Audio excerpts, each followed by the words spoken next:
ఒకరోజు దర్శనంలో భగవాన్ని ఒక యూత్ ప్రశ్న అడుగుతూ ఉన్నారు.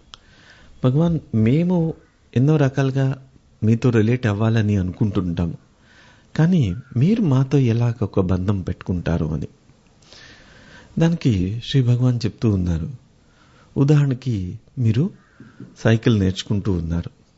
మీ నాన్న వచ్చి మీతో నిలబడి మీకు సైకిల్ నేర్పిస్తూ ఉన్నారు. సైకిల్ పట్టుకొని ఉంటారు, మీరు తొక్కుతూ ఉంటారు. మీకు పూర్తిగా డ్రైవింగ్ వచ్చేంత వరకు ఆ చెయ్య మీ నాన్న వదిలిపెట్టరు. ఎప్పుడైతే మీకు పూర్తిగా సైకిల్ బ్యాలెన్స్ అది వస్తుందో అప్పుడే తన చేతిని తీసేస్తారు. నిన్ను కన్న తల్లిదండ్రులే అంతగా నిన్ను జాగ్రత్తగా చూస్తున్నారు.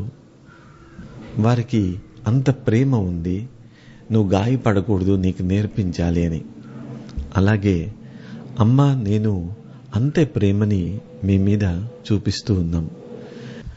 మిమ్మల్ని మేము ఎలా మర్చిపోగలము? ఏదైనా సరే మీరు మా పిల్లలు. ఏదైనా మీరు అడుగుతున్నారంటే దాన్ని ఇవ్వటానికే ప్రయత్నిస్తూ ఉంటాం. కొన్నిసార్లు కొన్ని డిలే అయిపోతుంటాయి, ఆలస్యం అయిపోతుంటాయి. కొంతమందికి పెళ్ళి ఆలస్యం అయిపోతుంది. కానీ మీరు గుర్తుపెట్టుకోవాలి, అమ్మా భగవాన్కి తెలుసు భవిష్యత్తులో ఏం జరగబోతుందో. ఆ దోషం నుంచి, ఆ కర్మ ప్రభావం నుంచి తొలగించడానికి మీరు అడిగేవి ఆలస్యం అవుతూ ఉంటాయి. కొన్నిసార్లు ఉద్యోగము లేదా ప్రమోషన్ డిలే అవుతుంటుంది. కొన్నిసార్లు యాక్సిడెంట్ జరుగుతూ ఉంటుంది.